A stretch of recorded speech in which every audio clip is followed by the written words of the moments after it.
Hindi mo pa nilalabhana. Underwear, Victor. Kaya nga naman, Victor, hanggang ngayon, inaamoy-amoy ko siya. Itinatabi ko siya sa aking pagtulog. Minsan naman, Victor, dito ko siya isinusuot. Victor! Naku, nakakainis naman talaga itong si Victor, no?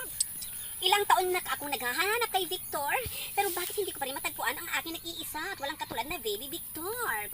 Saan napalot na naman ako ng universo maghahanap sa aking irog na si Victor?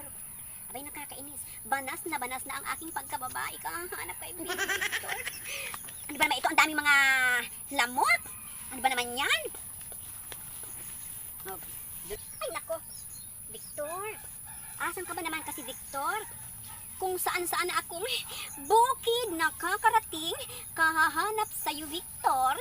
Bakit hindi pagpaparamdam? Wala ka malang sa aking paramdam, Victor. Pagod na ako, Victor. Makaupo na nga muna dito, Victor.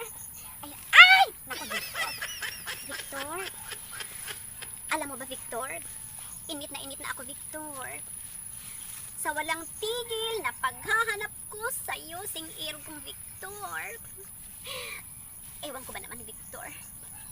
Pati ang ako na kinabuhi, nagabanas-manas na ang init, pinagpapawisan na putik-putikan na, Victor! Oh my God!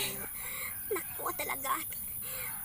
Pagod ang aking pagkababae sa paghahanap sa aking may labi-dabi irog, Victor.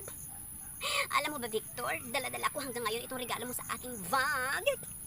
At hindi ko rin iwinawala kung ano ba ang laman ng ibinigay mo sa akin ito, Victor. Sabi mo sa akin, Victor, di ba? Kung matatandaan mo, souvenir ang ibinigay mo sa akin. Di ba? Sabi mo para hindi kita makalimutan na habang ikaw ay nabubuhay at habang ako naman ay kasariwaan ang aking tunay na kahulugan ng ganda ng aking pagkababae. Alam mo, Victor, hanggang ngayon, andito pa rin sa akin yung souvenir mo na binigay mo sa akin bago ka umalis sa akin. Alam mo ba, Victor, hanggang ngayon, ito nilalabhan. Kasi nga sabi mo, Victor, para lalo kitang mahalin at para lalong hindi rin kita makalimutan, Victor, ibibigay mo sa akin itong hindi mo pa nilalabhana. Underwear, Victor. Kaya nga naman, Victor, hanggang ngayon, inaamoy-amoy ko siya. Itinatabi ko siya sa aking pagtulog. Minsan naman, Victor, dito ko siya isinusuot. Para naman kahit paano ramdam ko ang bawat hapdi at kirot nung ginawa natin, Victor. Kinikilig-kilig pa rin ang ako na bahay bata, Victor, sa tuwing inaamoy-amoy ko ito. Victor, talaga hindi kita makakalimutan habang hindi ko nilalabhan ang napakabango mong brief, Victor. Victor, ha? Sa susunod, Victor, na magkita tayo at kapag ka umuwi ka na sa akin, Victor, alam mo, Victor, lahat ng mga brief mo, huwag mong labhan, ha? Kasi, itatago ko sa aking feeling. Victor, ha? Victor, I love you, Victor. Victor! Sumumpa ka na ako lang ang iyong mamahalin ni Victor, ha?